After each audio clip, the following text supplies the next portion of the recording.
So good to see you again. This feels different than it did last year when I couldn't think and my brains are scrambled. I just have two. Recalling being out of the vortex. Yes. You see, it makes me appreciate so much more being in it. Is mildly beneficial, but... I just have two short questions. One of them is about the book. I haven't heard you mention you have a new book coming out. And what is the name of that, and when's it coming out? Well, the name is going to surprise you. It's called The Vortex. And the subtitle is Where Law of Attraction Assembles All Cooperative Relationships. And everything is about relationships, isn't it? In other words, your relationship with who you are, your relationship with each other, your relationship with money, your relationship with well-being. The Vortex, where law of attraction assembles all cooperative components. And Jerry and Esther received a phone call from the publisher that the book has been written, it has been edited, it has been proofed. They are being sent the final galley, and it will be ready in the fall. It takes them a little while to put it everywhere. Great. My other question is, I haven't heard you use the term faith. I don't think of all the times I've listened to. Is there a reason you don't use that? And I wonder what the vibration of faith Well, the is. word is a perfectly good word, but there are a lot of words that people have been using for so long without knowing what they mean. So when they use the word, it activates something screwy in them.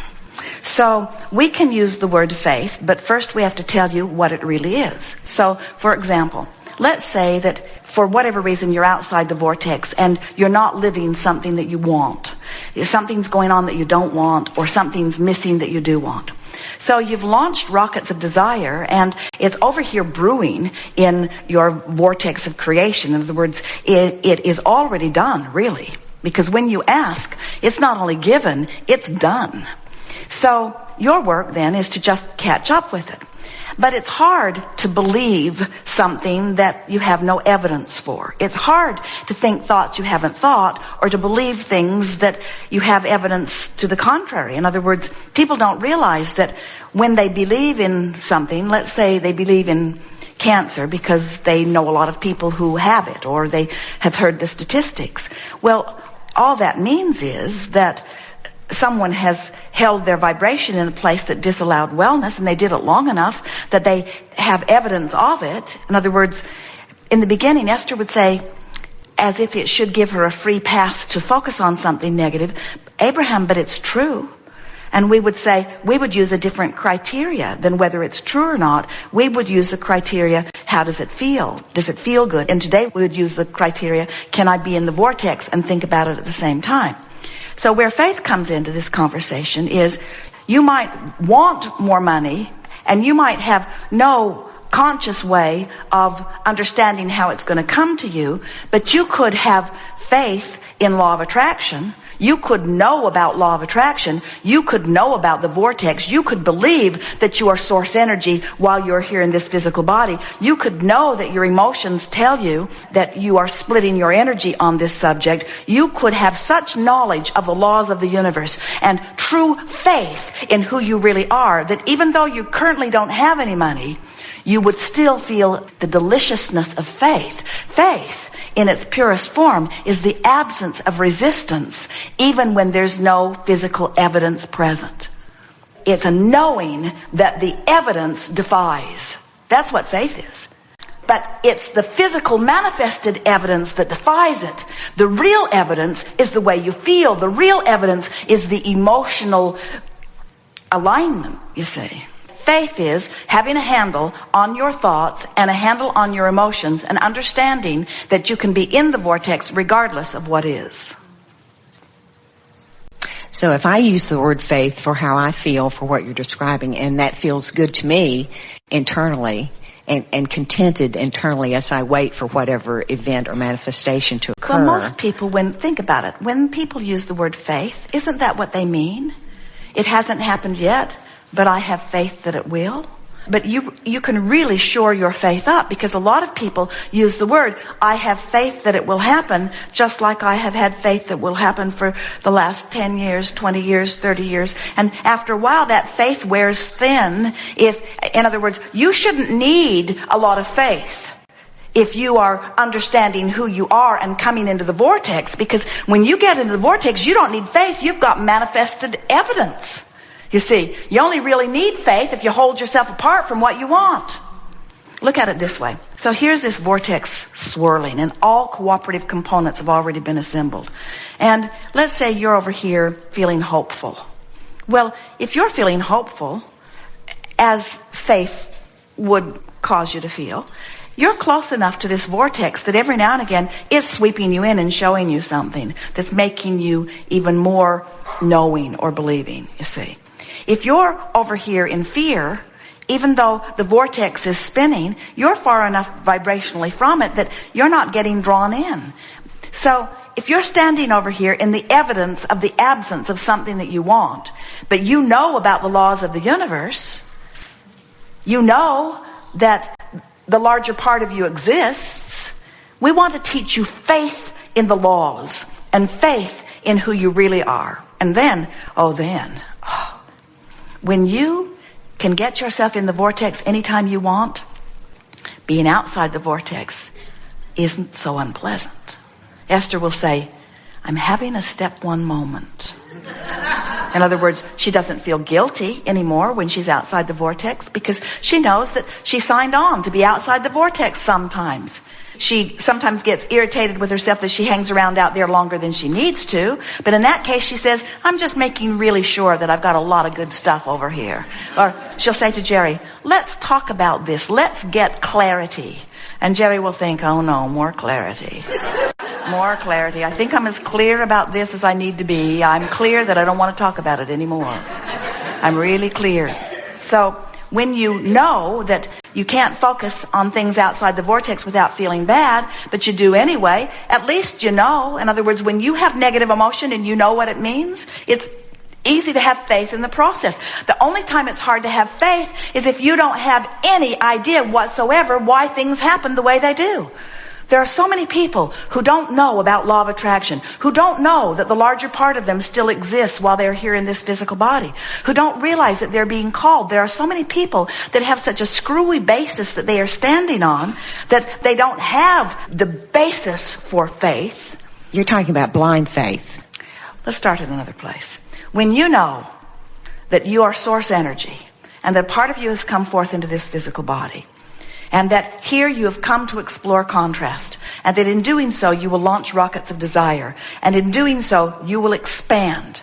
When you know that that expansion has taken place, and that positive emotion means you're keeping up with it, and negative emotion means you aren't keeping up with it, now you have working knowledge of the universe and faith in the laws of the universe, and under those conditions you're steady. But if you don't know what emotions mean, if you don't realize that you are the creator of your own reality, if you don't know that the thoughts you think activate vibrations, if you don't get it, that you get what you think about whether you want it or not, then there are a lot of people out there saying words of faith, but they're not offering the vibration. That's why someone somewhere said faith without works is dead. And what that means is you can use the word all day, every day. I have faith, I have faith, I have faith. I don't have enough money. I have faith, I don't have enough money. I have faith, I'm sick. I don't have enough money, I'm sick. I have faith, I don't have enough money, I'm sick. Nobody likes me. I have faith, I don't have. If you keep active within you all the stuff that is keeping you from being who you really are, it doesn't matter how many words of faith you offer. You must find the vibration of it, you see. And so let us just say that faith, in the purest sense of the word, feels good. It feels like knowing. In other words, it's like you see a child fall down learning to walk. You don't say, get up, you little dummy. And you're in the vortex relative to that. You know that they're going to find their balance and they're going to learn to walk. You have faith. You have knowing that they're going to be just fine, you see. Helpful? Yes, very. Thank you. Yes. We are eager to talk with you about anything that is important to you. There is nothing that is off limits. It is our desire to help you to really get these vibrational aspects of yourself and understand what your emotions are telling you. Once you deliberately apply some processes and direct some thought and find your way into the vortex, and you're able to maintain your relationship inside the vortex predominantly, you will begin to announce to everyone, I'm not coming out. And the reason that you say that is because it feels so very good in there. Problems exist outside of the vortex, but solutions are in. And the vibrational difference between a problem and a solution is a big vibrational difference. Questions are outside the vortex, but the answer is inside. So a perfect life is to get in there and stay there mostly and pop out for an occasional question or an occasional problem, but then pop back in for the solution. In other words, don't make a career of hanging around outside the vortex. We know that that's where humans look for you before they give you a monument. We know that. It is really rare that monuments are erected to those happy people that are living happily ever after inside the vortex. You just don't deserve it by human standards. But we got to tell you, there's way more benefit to being in the vortex than being out. And the only benefit to being outside the vortex is the degree to which it makes you want to be in. That's the only advantage of being out. In other words, it helps you sharpen and become more. But once you've become it, you really got to be it or you're not going to be happy. So you have the hang of the focus wheel, don't you? And don't you like how the focus wheel and the vortex of creation are one and the same? And don't you love your clarity about what's out and what's in the vortex? And don't you feel the power and value of being in? And hasn't the vortex and the idea of being in it risen to a new priority within you? And don't you like having a clear understanding of the laws of the universe? And don't you feel inspired to work with the laws rather than try to be the one exception? Can't you feel the ease of going with the flow of these laws? Isn't it fun to clear up flawed premises? Isn't it nice to begin to feel your own power? Aren't you eager about the contrast which will cause you to put more things in your vortex? And don't you love the feeling of the contrast from inside the vortex? Aren't you beginning to feel the appreciation for this opportunity to be in this physical time-space reality? And can't you feel the momentum of the desires? As people speak of the harshness of the times, don't you say, yeah, contrast is sort of emphasized now. We're stirring things up in a stronger way. We're moving the energy faster. We're doing what we came to do. It is the time of awakening, the time of upliftment, the time of enlightenment. Doesn't it feel good to know that your responsibility is singularly attuned to who you are? And that in doing so, you'll fulfill your reason for being, and you'll uplift yourself in satisfying ways, and you will live happily ever after.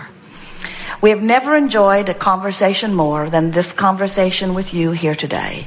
It is exhilarating beyond description to see you coming back into your own power and remembering who you are. There is great love here for you.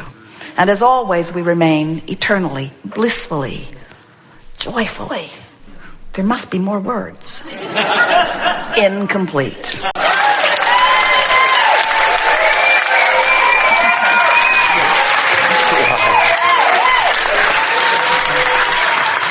Hey.